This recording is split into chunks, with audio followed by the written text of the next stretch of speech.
There's a mole in the CIA. We need you in Berlin. No one can know why you're there. Not the chief. Not his deputies. Not a soul. Who am I looking at? Everyone.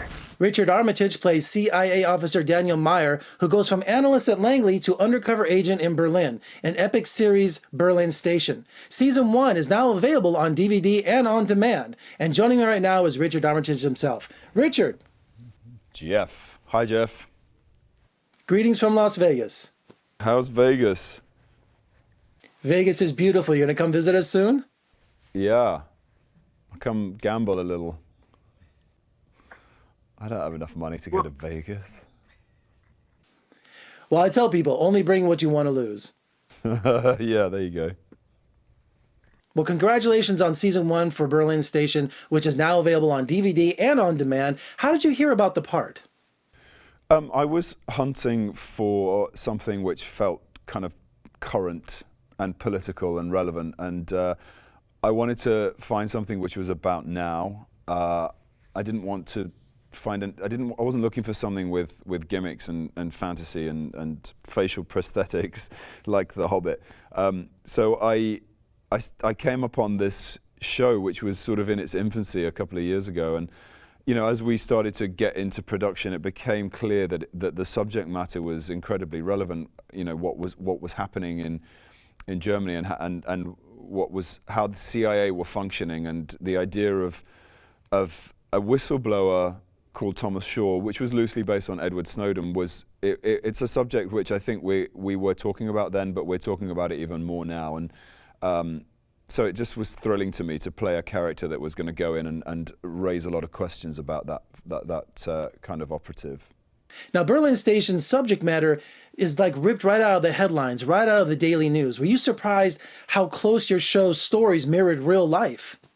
It's always the case, and actually, you know, when I look at the show now, and I think, you know, did we push enough buttons? Because, you know, what you see coming through the news feed in real time is actually more shocking than fiction at the moment, and I think that's one of the things about the potential that we face going into season 2 is that, you know, how provocative can we be, and how provocative must we be in order to sort of be relevant as well. And you know, you can't underplay this. As you know, I think that the CIA's function in 2017, 2018, and for the next 4 years is going to be heavily questioned, and so that's what we do as we cut out our work for the next season.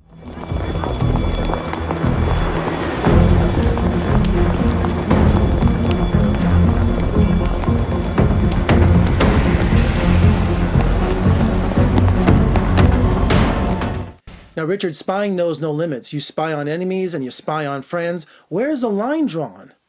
Well, exactly, and I think that's one of the biggest things about a whistleblower is that essentially, you know, we always assume that the intelligence services are, you know, focusing on potential adversaries, but ultimately it is calling into question itself and its own country, and that's what whistleblowing is all about, which is why, you know, governments want to hold whistleblowers to account. I think it's the British government are currently working on legislation to prosecute journalists who publish the information coming from whistleblowers. So it's a tricky time, and I feel, but I do feel that function is essential. That we do have to hold ourselves to account, and we have to hold our governments to account through these agencies.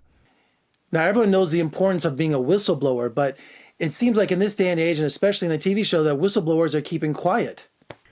Yeah, well, also it's a very difficult thing to achieve because, as we now know, you know, information is only relevant when the source is proven, and a lot of the intelligence gathering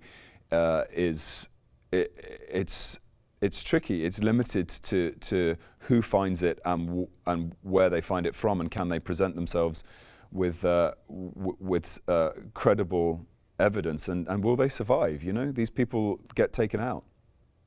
Now, playing an agent for the CIA, I want to ask you if you did any kind of research or got any pointers from real agents, but are you allowed to talk about that? Did you get any pointers? We did. Obviously, I can't tell you about them, but we also had Bob Bayer, who's a ex-CIA agent and a writer who was a chief advisor, really. So it really always felt like we were kind of rooted in the truth, even though we're working in a fictional environment. And of course, it has to have a certain amount of romanticism to it in order to draw its audience back. But we were kind of focusing on making it as real as possible. So yeah, we did. All right, Richard, come on. You got to give us a little insight for season 2. What can we expect from the next season of Berlin Station?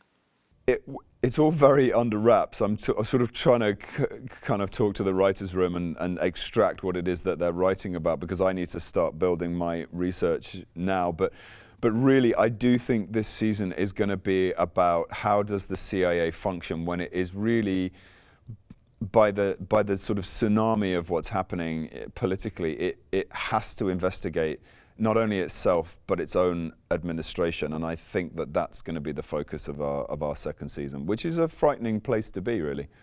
Richard, congratulations on season 1 of Berlin Station. Thank you so much for speaking to me today, and make sure you come visit us in Vegas real soon.